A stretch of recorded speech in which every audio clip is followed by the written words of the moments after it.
it's Laura Wilson. I'm coming to you from VEGFEST in Bristol, and I am speaking in a minute at 12 o'clock in this room here. No one here at the moment, I'm just setting up. So here's the lineup. I'm speaking on the 7 pillars of optimum vegan health. My friend Dave Sheehan speaking at 3 on why dairy, animal products and processed foods contribute to cancer and disease. So yeah, it's exciting. Just spent 3 hours on the coach getting here. I've got a suitcase full of books, and it's very windy and a bit rainy outside, so I'm glad I'm in this tent. Yeah, so I'm going to go and have a little look around. Ooh, busy. Lots of nice vegan products, superfoods, and cool. I think it's probably lucky that I haven't brought too much money with me, because I would spend lots in here, I think, otherwise.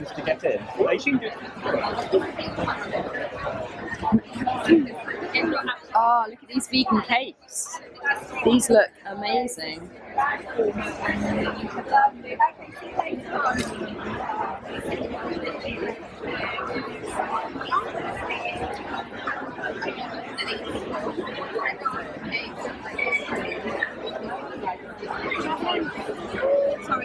Wow.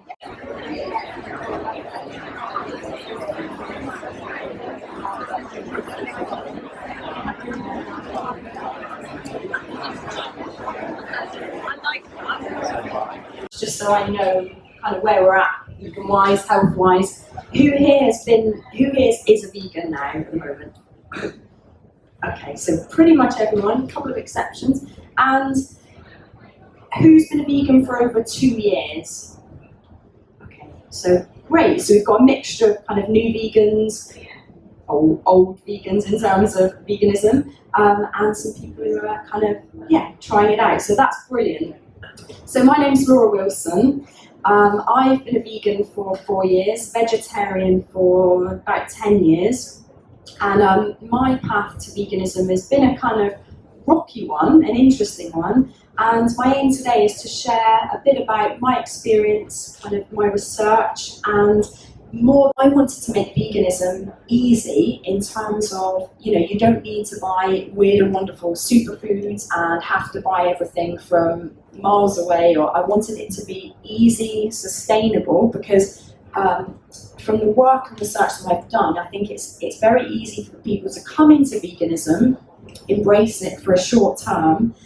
Come on in, keep going. And my experience was that the NHS, for all the great people that work in the NHS, the system is very biased, as I'm sure you're aware, towards pills, pharmaceuticals, surgical procedures, as opposed to looking at things like, making a change in nutrition for better health. So I left the NHS, felt quite disillusioned. I would sit in meetings with kind of high-level consultants and doctors and things, and ask questions, why don't we try these diabetes patients on a better diet? Because research proposals would come in, because I oversaw the research, and every now and then you'd get one saying, hey, why don't we try this group of people with schizophrenia, diabetes, cancer, why don't we make a change to their diet, try them on a plant-based diet and see what happens? And time again, those proposals were labelled as kind of wacky, out there, dangerous even. And I wondered why, because I'll go into kind of my path into veganism, but my experience by this point was that actually a fruit and veg-based diet, a diet kind of low or without animal products, was really great for health. And what I found was that the funding, heavy alkaline diet, I just knew it as a plant-based diet with, little bits of meat and dairy here and there at that time. But it didn't really have any concept until I started researching the acid-alkaline balance of the body. So can I just ask, are you familiar with the acid-alkaline kind of principle in the body? Can I just have a show of hands? Ish. Okay. Lemon is metabolized through your body. The net result at the end of that metabolism is it leaves what's called an ash. So when there's a chemical reaction, you get a salt or an ash at the end. So with a lemon, that ash is alkaline, which means that there's alkaline minerals available for your body to use and to keep your blood at this alkaline balance. Whereas the glass of milk the net result is an acidic or some kind of other heavy protein, say chickpeas, vegan form. If you had that a meal with chickpeas, say, and then you have fruit on top of that, that would cause fermentation. Because the fruit digests so quickly, it would want to get through and it would be blocked by the chickpea meal. So it would cause this fermentation, which would cause gas, bloating. So I meet so many people who say, I can't eat fruit, it gives me terrible wind or gas or whatever. And oftentimes it's just a simple, they need to just combine their foods a bit better. So fruit in itself is alkaline forming, full of minerals, full of vitamins, are really great to be eating, especially as vegans, where we struggle at times to get the calories up, and we don't want to be having lots and lots of nut butters and oils. So we want to balance it with some fruit as well. So yeah, fruits, whole grains, so brown rice, quinoa, buckwheat, bulgur wheat, millet, spelt. And the good thing about those is they're mega cheap, aren't they? So 100-ish calories leeway, you could be eating animal products. Veganism, you can be eating no animal products, but you can be highly acidic. You could have bags of crisps and cola all day long and be vegan. So we want to mesh the two, really.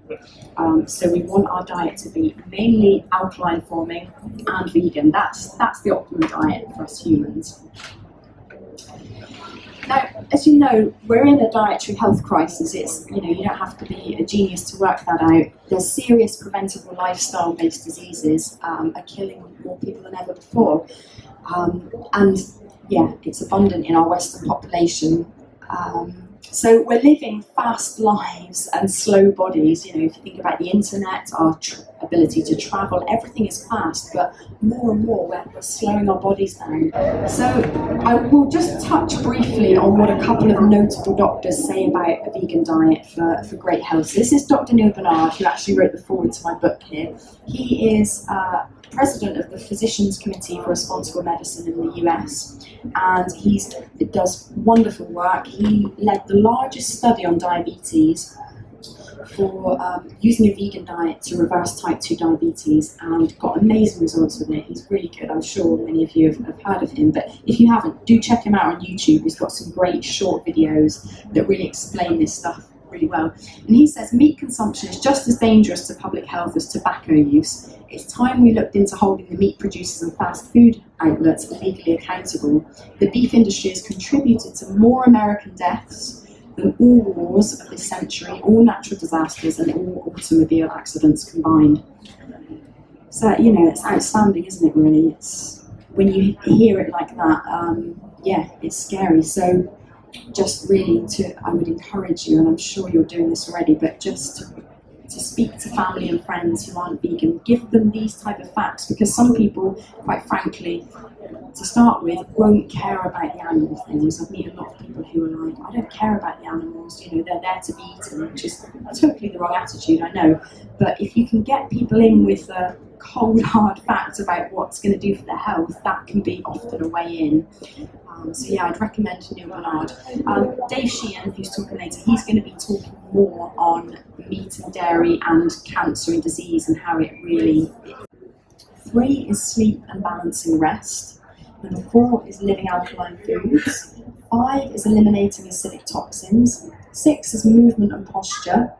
And 7 is positive mindset and emotions. And I'm going to just give you briefly, because we could spend hours on each one of these, and I do go through it fully in my book in a lot more detail, but I just want to leave you with a couple of tips for each one and why each of these areas would be good for you to kind of embrace, and some things that you can go away and implement for life. So breathe in, hold, and then breathe out slowly, and do that for 10 minutes a day. And again, that really alkalizes your body, gets your lymph system going, boosts your immune system.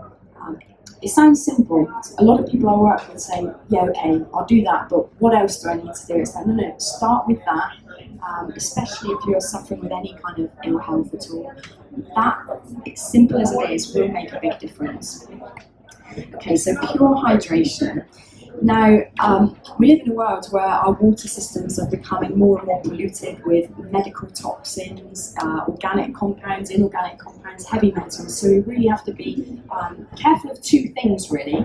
Number one is to choose a pure water source, so preferably an alkaline water source. And there's various different ways you can achieve that. So you can have things like reverse osmosis filters, or water ionizer, or even some bottled water. I know there's the whole plastic issue with that as well, but there's various different ways you can achieve more alkaline water, full of alkaline minerals that will get rid of things like fluoride, which is a neurotoxin, chlorine, and these inorganic compounds. So I would encourage you to look into that. Depending on where you live as well, the quality might be better or worse. So just have a look at what's in your tap water. But I'll just give you a couple of things that I do and really work well for energy levels, weight loss. So a green smoothie every day is just really good to have. Does anyone have green smoothies here at the moment? Let's see if you have it. Yeah, so a green smoothie, it's cheap, simple. So I would recommend the activator smoothie, which is in my recipe book, which is always the most popular with people, I find, because it's got an abundance of alkaline vegetables, but also it's sweet tasting. So pineapple, a couple of apples, handful of spinach, about that much celery, really well. If you're washing and putting on lotions and things which are full of toxins, then that can really just compromise your health. Also, get rid of your microwave. Microwaves are really quite dangerous. I never know why the government doesn't kind of say something about this, because microwaves produce what's called radiolytic compounds, which basically it changes the food. It's called nuking, isn't it, for a reason. So it changes the compound of the food and makes it indigestible by your body. There's been a lot of evidence to say that it produces carcinogenic compounds. And if nothing else, it just gets rid of all the nutrients in that food. So even if you're having something really healthy, if you stick it in the microwave, all the nutrients are zapped. So get rid of your microwave. Artificial sweeteners, aspartame, sucralose, things like that, really neurotoxins, really bad for you. So things like Diet Coke and things are one of the worst things you can have. So get rid of the aspartame. It's better to have the full sugar soda drink that you want than something with aspartame in it. You might have to have less of it, but then really, soda drinks are not the staple of someone who wants good health anyway. So cut down on that. Toothpaste, fluoride free. Do we use fluoride free toothpaste? 30-day media diet, and again, similar to the kind of electrical equipment in your bedroom thing, it might be difficult to start with, but cut off the TV for 30 days. I did this 12 years ago now and haven't looked back. I got rid of my TV and it's made such a positive difference in my life. It's given me extra time. It's allowed me, when I was working in my NHS job, and I also had another job part-time as well, it allowed me that extra time to set up my business, health business, on the side. I wouldn't have been able to do that if I was watching TV every night. So just use that spare time to do some research, look at vegan things on YouTube, just to encourage you in your vegan walk, if you like. Increase your knowledge. And by all means, you can do anything else, but that's just one suggestion. And finally, identify and examine your worldview. We live in a world where kind of anything goes in terms of what we believe about life, what we believe about thoughts and morality and things. And I would say that just to question that, where did you get that worldview from? Postmodern beliefs would say, nothing is real. Your belief is as valid as my belief. Don't question me, I won't judge you. But then that doesn't always tally up, because we know as vegans that actually there are some things which aren't right, and it's not right to be exploiting animals. And in the sciences, in the arts, in every kind of discipline in life, that postmodern, your belief is right for you, my belief is helpful. Do you have any questions at all? Yeah.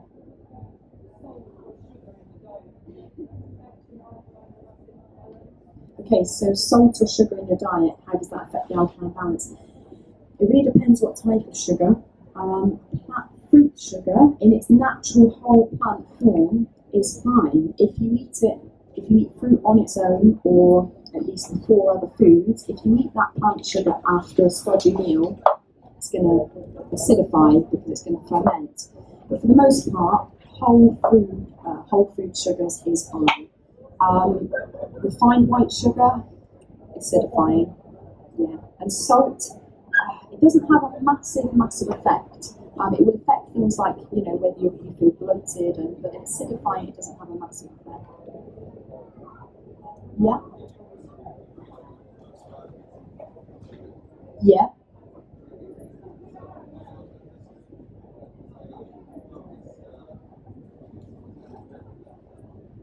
Well, the good thing about vegetables is they combine well with anything. So, yeah, you can mix fruit and veg and it will be absolutely fine digestion-wise. Okay, yeah. Okay.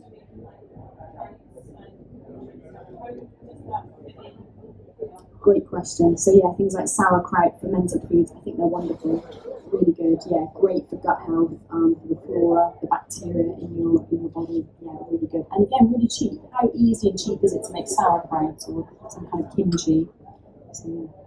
Okay, a couple more questions and I've got to finish. Yeah.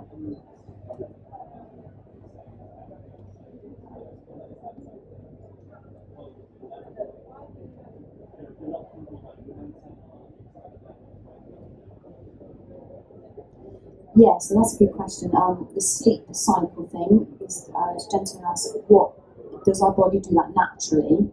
It will do. If you're doing things like removing the electrical equipment from the room, and if you're not having to get up with an alarm clock, then because what I recommend is, if you want to go to sleep at say 11, then you want to be winding down from about 9 o'clock, so dim the lights, which is going to increase melatonin production. Don't watch the TV, so you can combine that with your 30-day media diet. So if you're reading a book, say, or just chatting, relaxing, lights down, then within that 2 hours leading up to sleep time, you will naturally get into this more natural rhythm. And you will find that when you go to sleep and you have a darkened room without this electrical equipment, then left to your own devices, it might take a couple of weeks or so to find your balance, but yeah, you will sleep in a natural cycle. Okay, last question.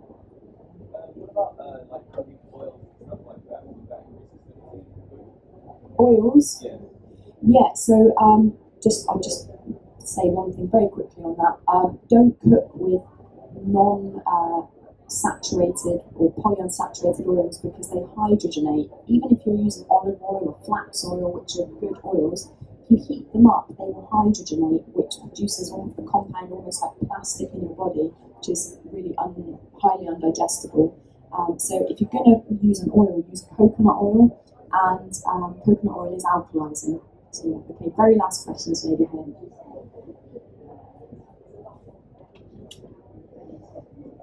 Is a vegan diet more beneficial than a vegetarian diet? Yes, it is, absolutely, because I think, Dave, are you going to speak about dairy? Yeah, so Dave will speak a lot more about dairy, but in a nutshell, dairy products is still animal saturated fat, as is fish, which is an unequivocal link to cancer and heart disease, and diabetes is less of a strong link, but certainly and obesity. So 3 out of 4 big Western diseases directly linked to dairy, dairy as well as meat, basically any animal saturated fat. And if you think about it, things like milk and cheese are actually like a more concentrated form of that animal saturated fat. It's Neil Bernard, the doctor, talks about milk being liquid meat in a concentrated form. Yeah, so it is. Okay.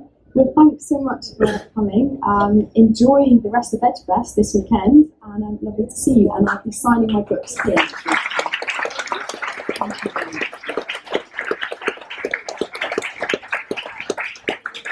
dairy is found in greens, but obviously minus the cruelty and minus all of those negative health aspects which are associated with the animal product counterparts. Yeah, and what we also like about beans and greens is that they're fairly inexpensive, really easy to prepare, and you know you can make them into so many meals. I mean, we put beans and greens in smoothies, which may sound a bit strange at first, but they work really well. As long as you've got sweetness overriding. And when we mean what we mean by beans, we do mean all the greens like chickpeas and peas and like lentils, and then greens we mean like green vegetables and leafy greens as well. Yeah, this is just such a good safety net for your diet. It just means you're covering all of those essential nutrients. And then, such as? There's obviously that beans and greens contain many more nutrients than what we're shown here, but there are some nutrients that people may like say, oh, can you get these in a vegan diet and that? So the key nutrients are like lysine, which is essential amino acid, and that is found in beans, which is really important for your overall well-being. Iron, a lot of people say, well, where do you get your iron from? These are in beans and greens. Zinc, calcium, vitamin K, and then you actually do get essential fatty acids in those as well. So we do actually other things other than beans and greens, but we make sure that we have these every day on top of all the other things as well. Yeah. And that's really helped us feel extra healthy, extra energised, and you know it's really good for the whole family and all ages and stuff as well. So any question you get about where do you get this particular nutrient on a vegan diet, beans and greens, it just comes in the mind.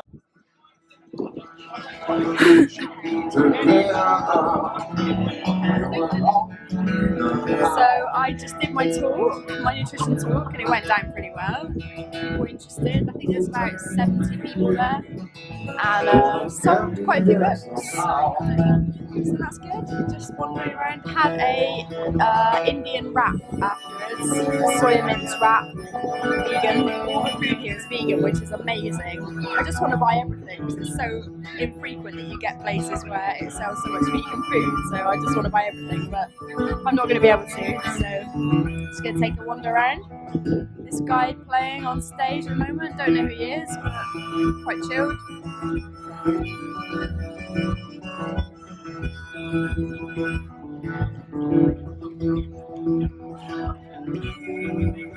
Yeah, I really enjoyed it here at VEGFEST, Bristol. The weather could be a bit better, but that aside, it's a really good event.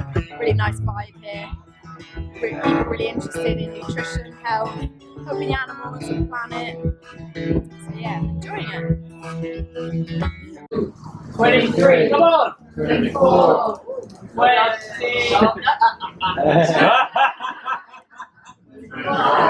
26, 27, 28. That's it. That's it. Oh, no.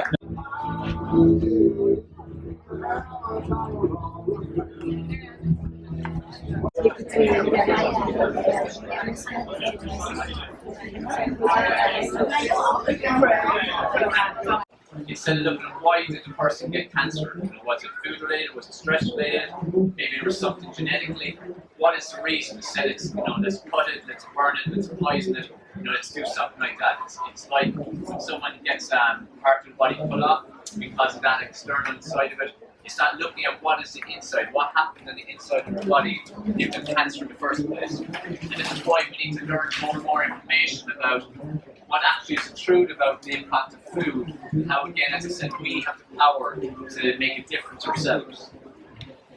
Cancer, unfortunately, is a huge industry, and this is where there could be all this kind of conspiracy theory thought, and this is just blown out of our proportions.